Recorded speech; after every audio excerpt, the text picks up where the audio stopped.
Before we begin, if you believe in second chances and the power of truth, hit that subscribe button and stay until the end, because this story will restore your faith in justice. Daniel's hands trembled as he scrolled through his phone, watching his entire life crumble in real time. The comments flooded in like a tsunami of hatred. Scammer, fraud, he should be in jail. His tutoring page, once filled with grateful parents and success stories, now drowned beneath accusations he couldn't comprehend. The video had only been live for 3 hours, but it had already destroyed everything he'd spent 5 years building. "I didn't do this," he whispered to his empty apartment, his voice cracking. "Why would she lie?" Just 48 hours earlier, Daniel had been walking through the community center with a smile that could light up the darkest room. Kids surrounded him, tugging at his sleeves, asking questions about homework, about college, about dreams. He'd started tutoring in this neighborhood because he remembered being that kid, the one who couldn't afford help, the one who almost gave up. Now he taught 15 students every week, charging nothing, surviving on weekend jobs and hope. "Mr. Daniel, will the Learning Center really happen?" asked Tommy, a bright-eyed 12-year-old whose grades had jumped from D's to A's in 6 months. "Next year, buddy, I promise." Daniel ruffled his hair. "A place where any kid can come learn no matter what."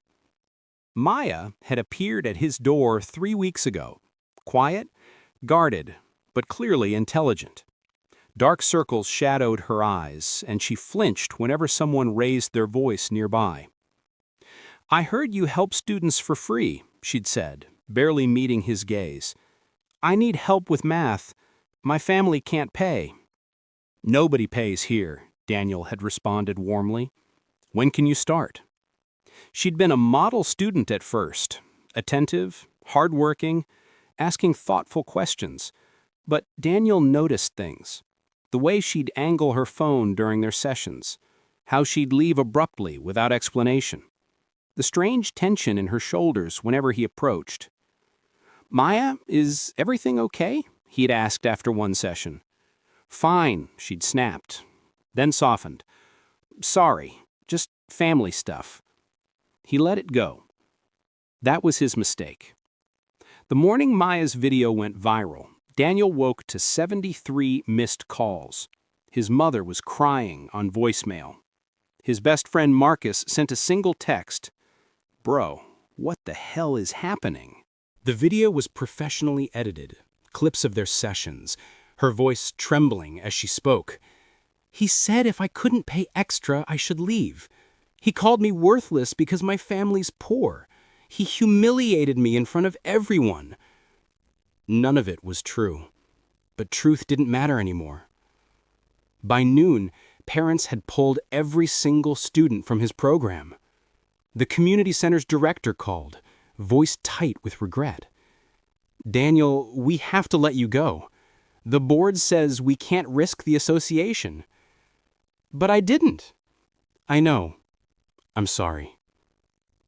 The calls ended. The messages stopped. Daniel became invisible, a ghost haunting the same streets where children used to run up to hug him. Now, mothers pulled their kids away when they saw him coming. His landlord knocked on day 4. "Rent's due in 2 weeks. Don't be late." "I just lost my job. Can I have—" "2 weeks." The door slammed.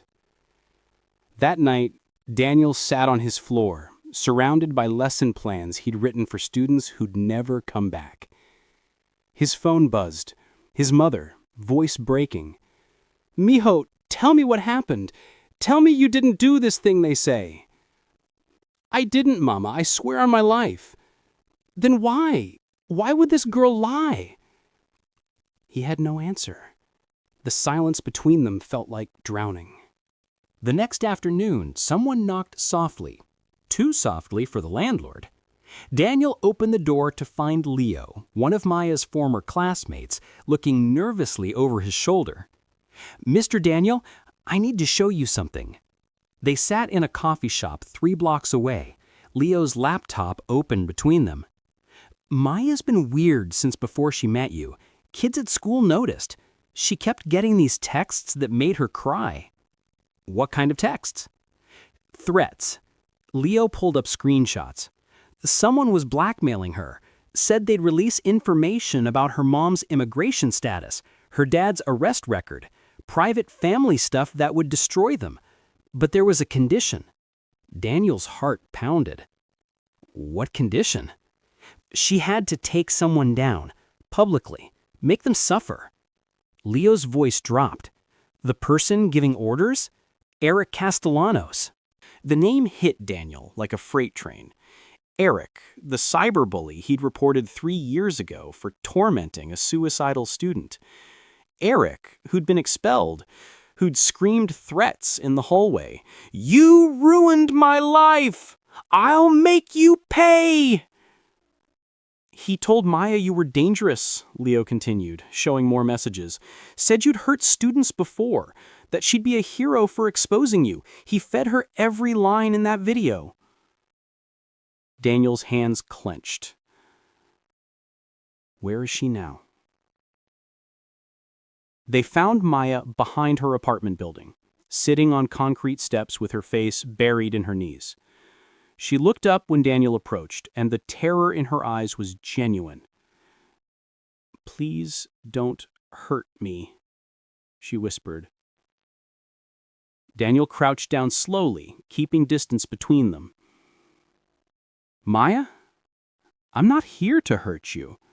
I'm here because I need to understand."